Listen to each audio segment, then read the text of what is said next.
নমস্কার, অনুপ কিচেনে সবাইকে স্বাগত জানাচ্ছি। আজকে আমি আপনাদেরকে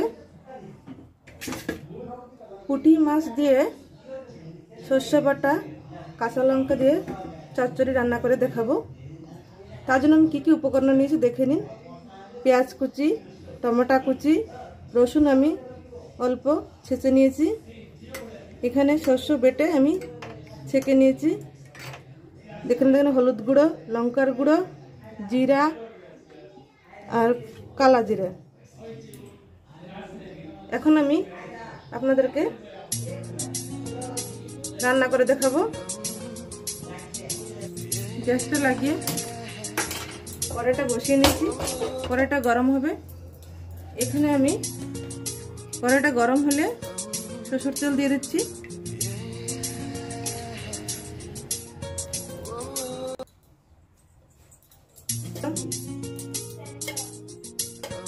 এক চামচ হলুদ গুঁড়ো, আধা চামচ নুন,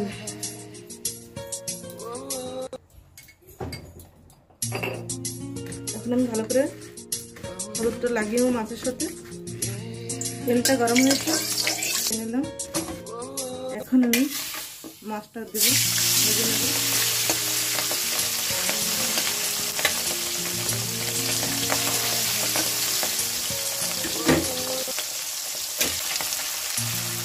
এক সাইড মাছটা ভাজা হয়েছে, মাছটা আমি উল্টে নিয়েছি।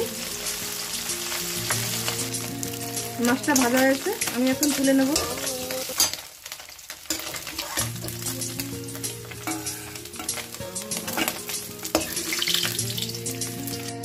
বাকি মাছটা আমি ভেজে নেব। মাছটা ভাজা হয়েছে, মাছটা আমি এখন তুলে নেব হাতা দিয়ে।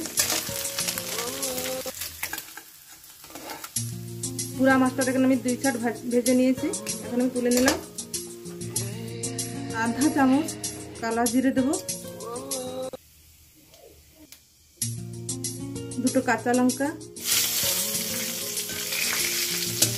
রসুন কুচি, পেঁয়াজ কুচি দিয়ে দেবো। হালকা করে ভেজে নেব। পেঁয়াজটা আমি লাল করে একটু ভেজে নিয়েছি। এখন আমি টমেটো দিয়ে নেব, আধা চামচ নুন দিয়ে নেব। টমেটো একটু নরম সিদ্ধ হওয়ার জন্য। টমেটো সিদ্ধ হয়েছে, নরম হয়েছে। এখন আমি সর্ষে বাটা জলটা দিয়ে ঢেলে নেব।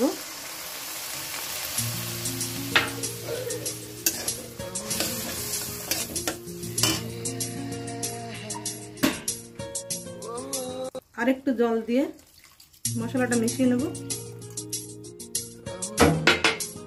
এই মাছটা সেটা আমি এখন এক এক করে দিয়ে নেব।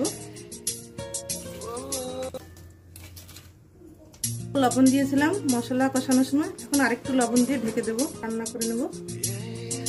টমেটো দিয়ে পুঁটি মাছের তরকারি আমার রান্না হয়ে গেছে। আপনাদেরকে আমি খেয়ে দেখাবো কেমন টেস্ট হয়েছে। এই প্লেটে তুলে আপনাদেরকে আমি টেস্ট করে দেখাচ্ছি। দারুণ হয়েছে।